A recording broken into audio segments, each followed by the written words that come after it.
नमस्कार मंडळी, मी Neha's recipe and tips या चॅनलवरती आपले मनपूर्वक स्वागत करीत आहे। तर मंडळी, आज आपण हिरव्या मुगांपासून अतिशय पौष्टिक असा हा नाश्ता बनवणार आहोत। हा असा पौष्टिक नाश्ता कसा बनवायचा बघूया। रोज रोज पोहे आणि उपमा खाऊन तुम्हीही कंटाळले आहात असाल तर नक्कीच ही रेसिपी ट्राय करा। अतिशय लुसलुशीत असे हे थिरडे तयार होत असतात। तर मूग हे शरीरासाठी अत्यंत गुणकारी देखील आहेत।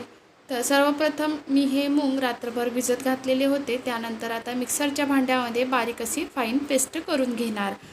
तर मुगामध्ये फायबर हा प्रचूर मात्रामध्ये असतो, जो की पाचन करण्यामध्ये अतिशय सहाय्यक असतो आणि मुगामध्ये विटॅमिन आणि खनिज देखील भरपूर मात्रामध्ये असतात, ज्यामध्ये फॉलेट, आयरन, मॅग्नेशियम, पोटॅशियम आणि विटॅमिन B6 शामिल आहे। मूग अँटीऑक्सिडंट असतात, जो शरीरामध्ये फ्री रेडिकल्स असतात त्यांशी लढायला देखील मदत करतात। हिरवी मूग हे ग्लायसेमिक इंडेक्स म्हणजेच डायबिटीजवाल्या लोकांसाठी अत्यंत फायदेशीर देखील आहे। हिरवी मूग वसा आणि कॅलरी कम करते, फायबर आणि प्रोटीन अधिक मात्रामध्ये असते, भूक नियंत्रित करण्यामध्ये देखील सहाय्यक ठरतात आणि कॅलरी देखील कम करतात, वजन सुद्धा कमी करण्यामध्ये सहाय्यक ठरतात, असे हे अतिशय पौष्टिक मूग असतात। तर अशाच पद्धतीने मी मिक्सरच्या भांड्यामध्ये परत दुसरी बॅच ही बारीक पेस्ट करून घेतली हिरव्या मुगांची। त्यानंतर असं घट्ट हे मिश्रण बनवून घेतलं, अतिशय पातळ नाही, थोडं थोडं पाणी टाकून मिक्सरमध्ये बारीक करून घेतलं। आणि आता इथं 7 ते 8 मिरच्या, 10 ते 12 लसणाच्या पाकळ्या आणि 1 टेबलस्पून जिरं घेतलेलं आहे, त्याची सुद्धा ह्याच भांड्यामध्ये पेस्ट करून घेणार। जाड अशी, जास्त बारीक पेस्ट करणार नाही, अशा पद्धतीची ही पेस्ट करून घेतली। तुम्हाला हवं असल्यास तुम्ही जास्त हिरवे दिसण्यासाठी यामध्ये कोथिंबीर सुद्धा बारीक मिक्सरमध्ये फिरून घेऊ शकतात। तर ह्याच भांड्याला थोडंसं धुवून यामध्ये पाणी ॲड केलं। जास्त हे पातळ मिश्रण बनवायचं नाही, नाहीतर एकही थिरडं जमणार नाही, बनवताना आपले हे थिरडे तुटतील। तर आता ह्यामध्ये चवीनुसार मीठ आणि हळद घालून घेतली आणि हळद आणि मीठ घालून घेतल्यानंतर यामध्ये मी आता सिक्रेट पदार्थ म्हणजेच 4 चम्मच बेसन पीठ घालणार, जेणेकरून आपलं एकही थिरडं तुटणार नाही आणि मस्त असं लुसलुशीत येईल त्याकरिता। तर इथं मी 4 टेबलस्पून बेसन पीठ घेतलं, त्यासोबतच 1 टेबलस्पून तांदळाचं पीठ घेतलेलं आहे। जास्त पीठ घेतलेलं नाही तांदळाचं, फक्त कुरकुरीत येण्याकरिता 1 चम्मच इथं तांदळाचं पीठ घेतलेलं आहे। आणि आता सर्व हे जिन्नस मिक्स करून घेणार अशा पद्धतीने।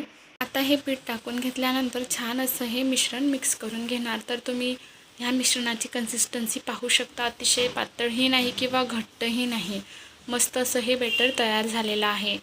तर परफेक्ट प्रमाण आहेत हे, जेणेकरून छान असे थिरडे येतात व एकही थिरडं तुटत नाही। अगदी नवशिकाऊसुद्धा सहज बनवतील एवढी माझी ही नेहमीसारखी साधी सोपी रेसिपी आहे। तर एक वेळा तुम्ही सुद्धा नक्की ट्राय करा। तर ह्या मिश्रणामध्ये पाण्याचा वापर, मूग हे मिक्सरमध्ये बारीक करत असताना थोडं थोडं पाणी टाकून मूग हे बारीक करून घेतले। त्यानंतर मिक्सरच्या भांड्याला धुवून थोडंसं तुमच्यासमोरच पाणी टाकलेलं, तेवढंच मी यामध्ये पाणी टाकलेलं आहे, जास्त पाणी टाकलेलं नाही। जास्त हे बेटर पातळ करायचं नाही, ही मात्र काळजी घ्यायची।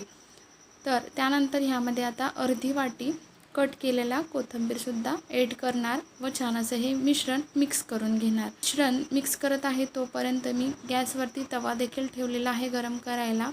तर इथं मी नॉनस्टिक तवा घेतलेला आहे, तुम्हाला हवं असल्यास तुम्ही तो तवा घेऊ शकतात।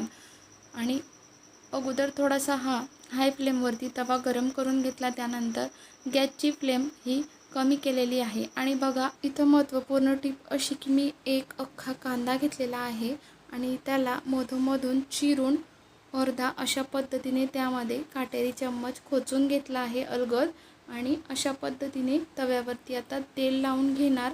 जर तुमच्याकडे ही ब्रश नसेल तर तुम्ही अशा पद्धतीची ही टीप यूज करू शकतात। तर तवा छान असा गरम झाल्यानंतर आता यावरती मी मिश्रण टाकून अगदी अलगद असं चमच्याच्या सहाय्याने गोल पसरवून घेणार अशा पद्धतीने बघा. अगदी अलगद नवशिकाऊसुद्धा सहज बनवतील अशी माझी नेहमीप्रमाणे ही साधी सोपी रेसिपी आहे. तर अशा पद्धतीने चमच्याने सर्व हे मिश्रण गोल आकारामध्ये टाकून घ्यायचं तव्यावर. त्यानंतर थिरड्याच्या आजूबाजूला असं चौकडेने तेल टाकून घ्यायचं. तुम्ही तेलाऐवजी तुपाचा देखील वापर करू शकतात. आणि असं उलटण्याने मी आता हे उलथून घेणार. अगदी सहज हे बघा मस्त असं थिरडं उलटलं जातं आणि दिसायला देखील अतिशय मस्त असं दिसतही आहे. तसंच खायला देखील चविष्ट असते आणि आरोग्यासाठी तर भरपूर ही लाभदायी असा हा पौष्टिक नाश्ता आहे. दोघी साईडने छान असं लो टू मीडियम फ्लेमवरती हे थिरडं शेकून घ्यायचं अशा पद्धतीने आणि त्यावरती तेल सोडायचं. बघा किती मस्त असं लुसलुशीत हे थिरडं तयार झालेलं आहे. तर आता हे थिरडं मी तव्यावरून एका डिशमध्ये काढून घेते व त्यानंतर लगेच तुम्हाला दुसरं करून दाखवते ह्याच पद्धतीने. अगोदर तव्याला तेल लावल्यामुळे आता परत मी लावलेलं नाही. तवा छान असं सेट झालेला आहे. नंतर त्यावरती आता परत हे मिश्रण छान असं गोल आकारामध्ये पसरून घेणार.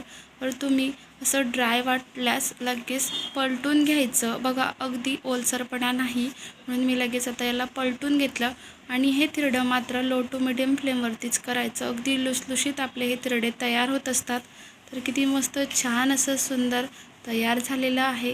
अगदी पाहता क्षणी खावेसे वाटणारे हे थिरड्यांची रेसिपी तुम्हीसुद्धा एक वेळा नक्की ट्राय करा आणि एक वेळा बनवाल तर माझी खात्री आहे की परत परत नाश्त्यामध्ये हाच पदार्थ अधूनमधून बनवाल.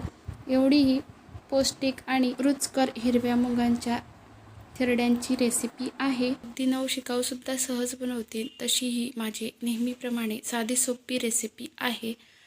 तर तुम्हाला जराही आवडल्यास कमेंट्स करा आणि व्हिडिओला लाईक, शेअर आणि सबस्क्राईब करायला मात्र विसरू नका. व्हिडिओ आवडल्यास आपल्या मित्रपरिवारासोबत देखील शेअर करा. परत भेटूया एका नवीन रेसिपीसोबत. तोपर्यंत नमस्कार.